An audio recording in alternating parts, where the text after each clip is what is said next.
Alors, est-ce que c'est trop tôt pour dire que Boruto est désormais le plus grand ninja que l'histoire ait connu?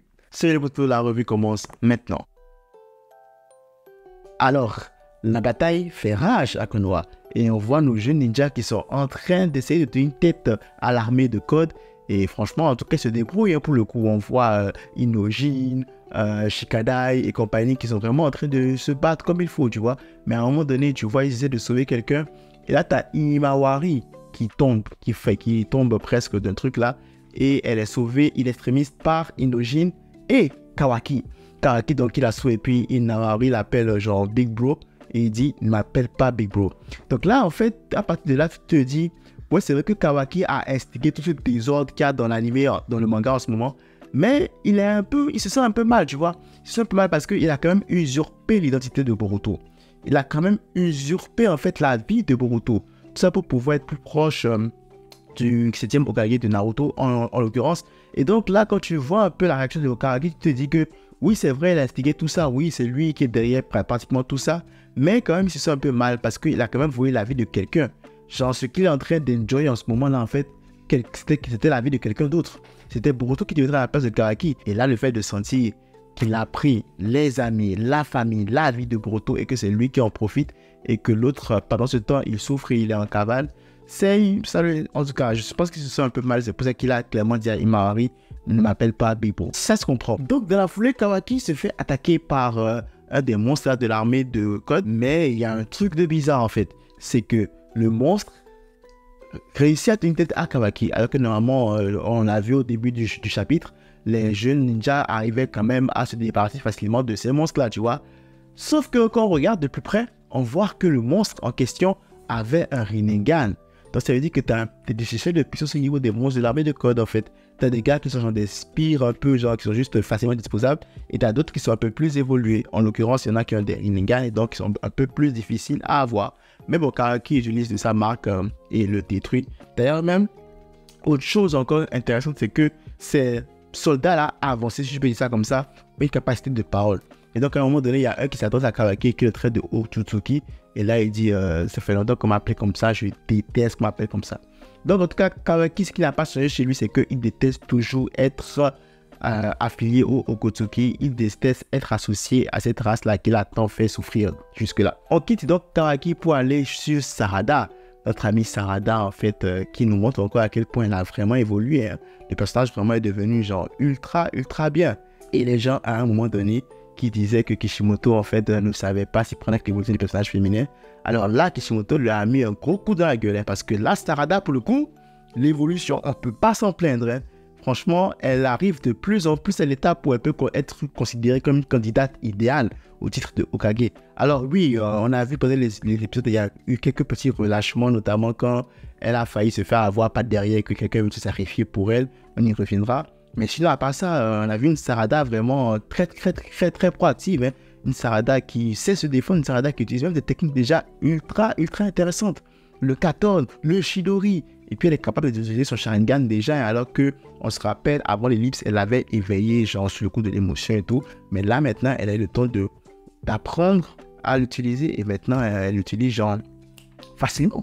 Et ça c'est bien. Et donc on revient au sacrifice d'un ninja random là qui s'est sacrifié pour sauver Sarada. Et là on voit que dès que en fait ces gars mordent des humains, je sais pas quoi, il se transforme en fait, il se transforme en arbre.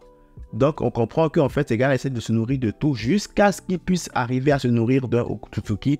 Et là, ils vont vraiment genre évoluer, quoi, tu vois. Alors, je sais pas si ça inclut aussi se nourrir de quelqu'un qui a un Otsutsuki en lui ou quelqu'un qui a le karma en lui. Peut-être que là, ça changerait la donne. Mais en tout cas, pour le moment, tout ce dont ils se nourrissent et qui est autre que Otsutsuki, bah, ils deviennent des arbres, en gros. Ils donnent naissance à des arbres. Ils fusionnent avec la personne, puis ils donnent naissance à des arbres. C'est de cas, si tu veux, mon avis. Le truc intéressant, c'est qu'à un moment donné, là, il y a quelqu'un qui était surpris par l'épisode de Sarada en se disant, mais attends, t'es sûr que t'es encore une Genin, toi?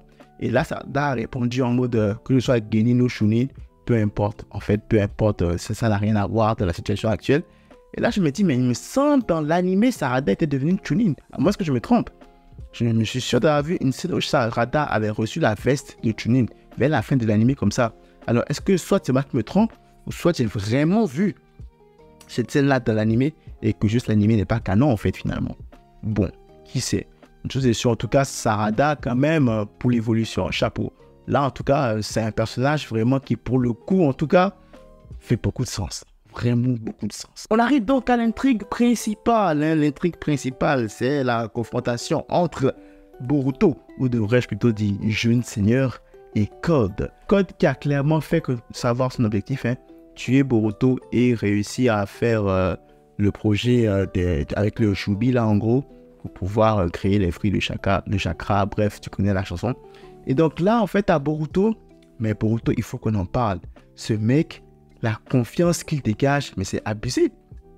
C'est abusé de voir une telle confiance en Boruto. Et il parle tellement de manière genre arrogante, Boruto. Il arrive là, il dit à Sarada, va t'occuper des villageois, je m'occupe de Code. Et surtout, reste en vie. Donc déjà là, tu vois, on voit un Boruto, non seulement qui a confiance. Après, on ne sait pas si il a demandé à Sarada de quitter parce qu'elle le gênerait. Mais en tout cas, quand même, on a un Boruto qui est en train quand même de tenir sa parole.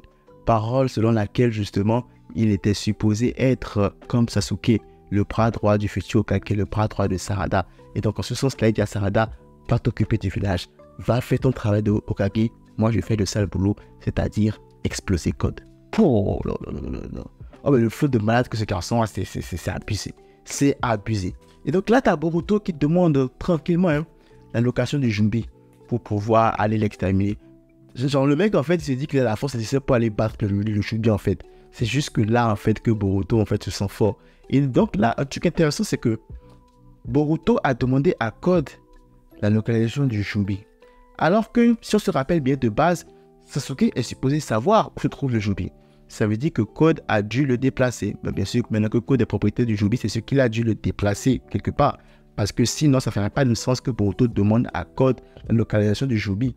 Si on part du principe que Sasuke, normalement, c'est ça. Donc, ça c'est intéressant, c'est-à-dire que Code a déplacé le Shubi.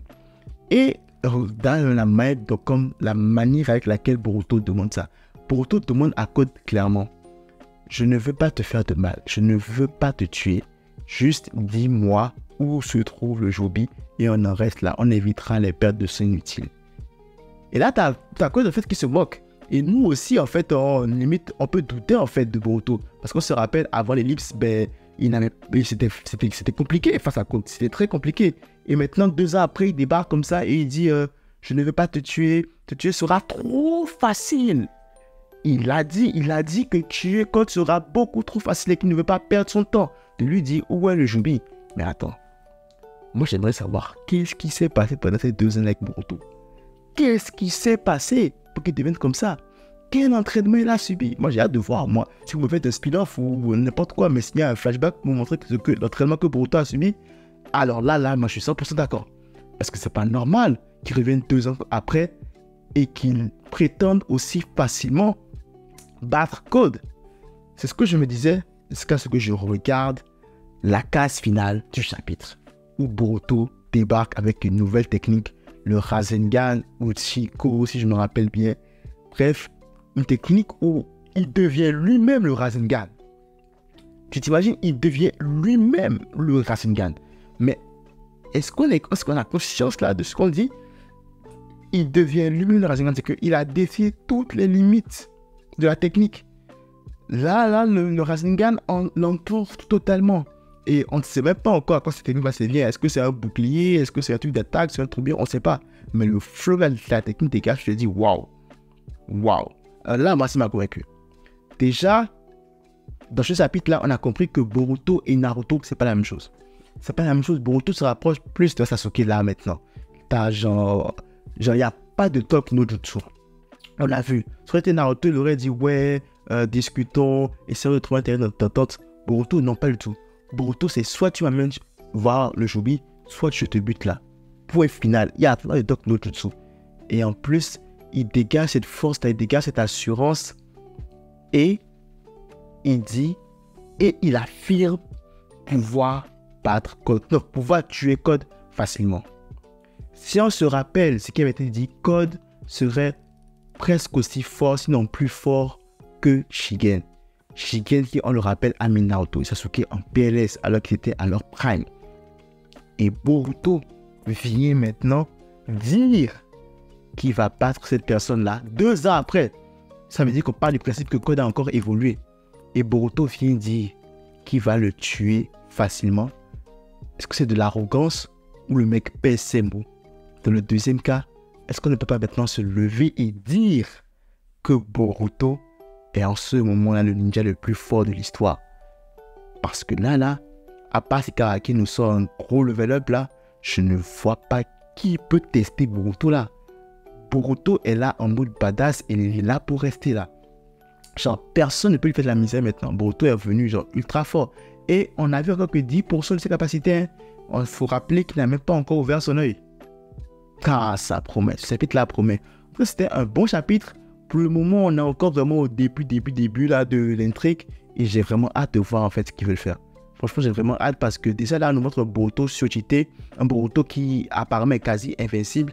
J'ai hâte de voir ce que les deux autres ont, genre comme atout dans leur manche. Pour ne pas des deux autres, je parle de Code et de Karaki. Et Sarada aussi m'intrigue. Sarada m'aussi intrigue. Quel rôle elle aura à jouer? Et Mitsuki qu'on n'a pas encore vu depuis l'autre chapitre. Lui aussi, il aura sûrement son rôle à jouer. Donc tout ça là, en tout cas, me hype assez. Et je pense qu'il y a du bon qui se prépare. Il y a du bon qui se prépare. Et pour le moment là, je le dis, et je pense, je pèse vraiment avec ce que j'ai lu dans ce chapitre-là. Boruto est le meilleur ninja de l'histoire pour le moment. Voilà tout ce que j'avais à dire pour cette revue du chapitre 2 de Boruto Blue Vortex. N'hésite pas à liker, ça fait toujours plaisir. Si tu n'es pas encore abonné, abonne-toi, ça fait encore plus plaisir. Max de like, max de partage. On se retrouve très vite dans la vidéo. D'ici là, prenez soin de vous et de vos proches. C'est tout pour moi. À la prochaine.